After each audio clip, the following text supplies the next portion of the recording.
This is the Perry Health Pulse. Thanks for tuning in.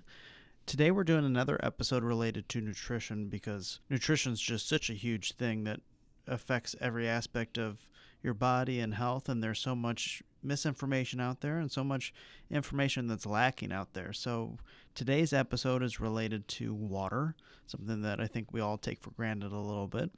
There was actually so much great information discussed during this episode that it couldn't all fit into it. So instead of including the whole conversation, some of the information is just available on our website. If you go to www.perrymemorial.org/pulse, you can get more information about this episode, some of our guest recommendations for things other than water that are also really healthy to drink.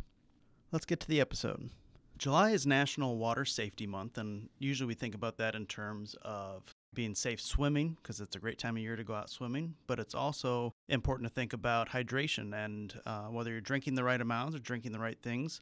So today we've brought in one of Perry's registered dietitians, Ashley Cannonberg, to speak about the importance of water. Thanks for joining us. Yeah, hi. So first of all, what's the overall role of fluid and water in the body and the life system? Yeah, that's a great question. So our body is actually made out of 60% water. So it has a huge role in just regulating normal body processes.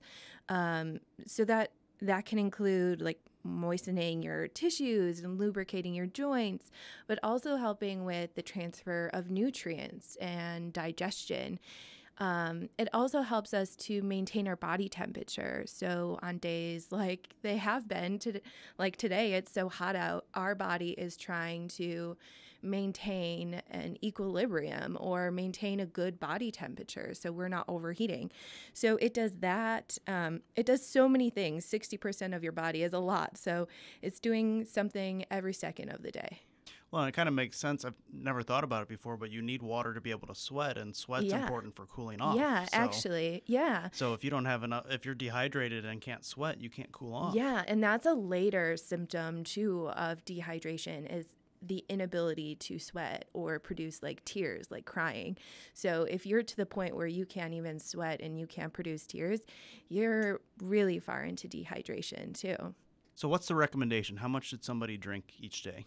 Yeah, that's a difficult question because every person is different. So on average, the Institute of Medicine recommends anywhere from like 9 to 13 cups a day.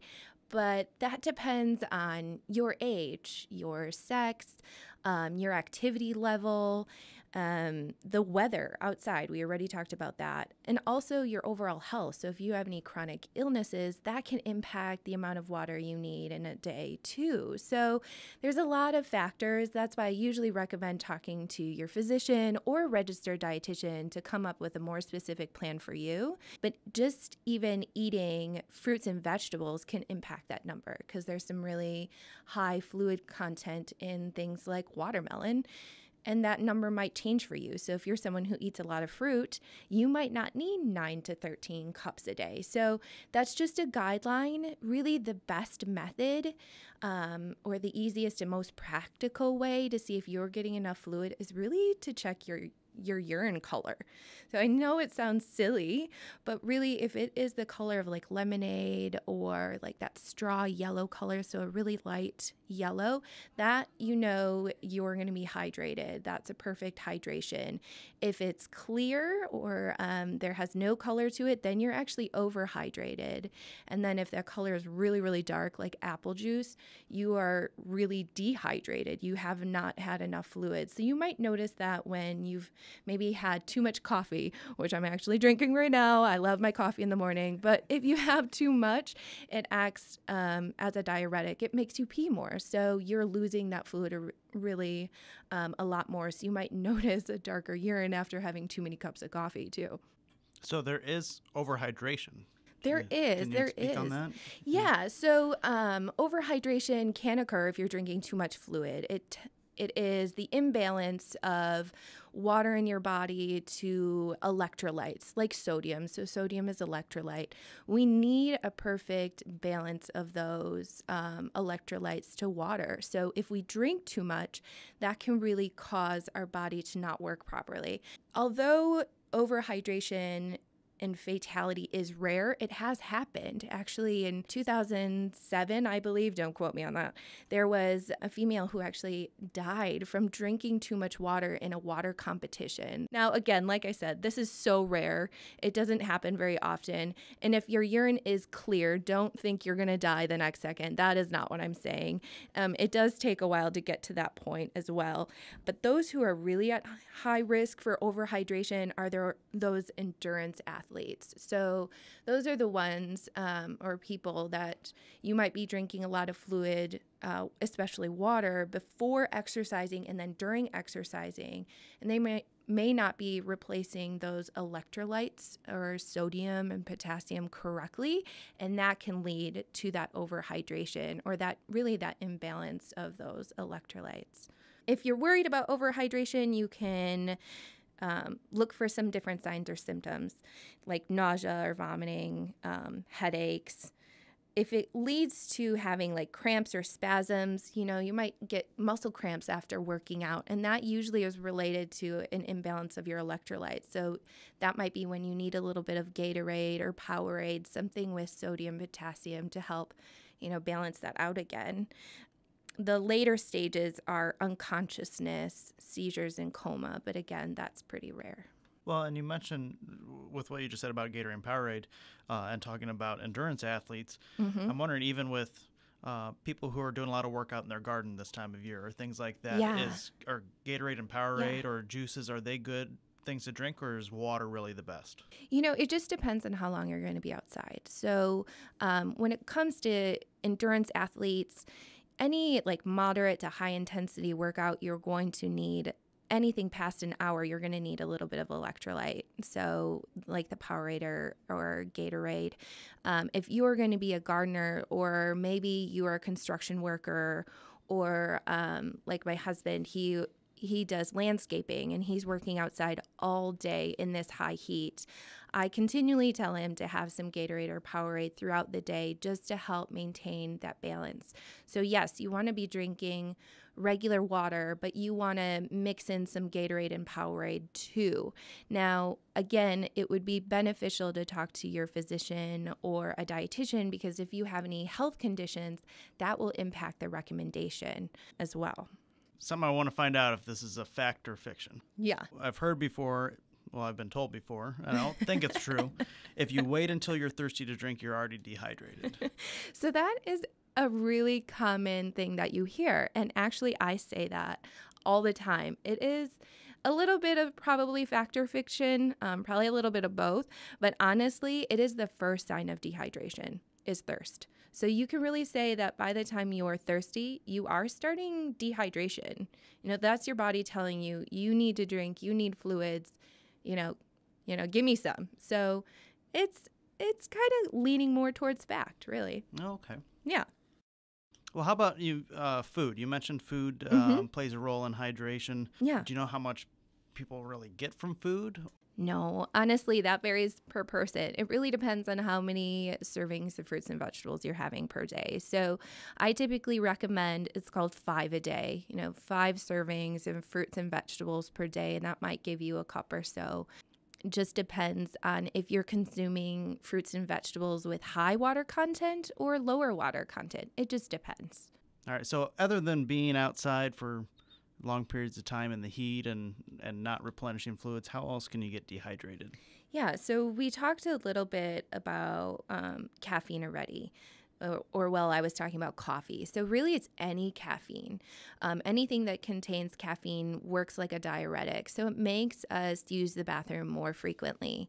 So that would be like soda or pop, coffee, teas that have caffeine in it. All of those, because they cause you to use the bathroom more, you're going to have a higher risk of dehydration.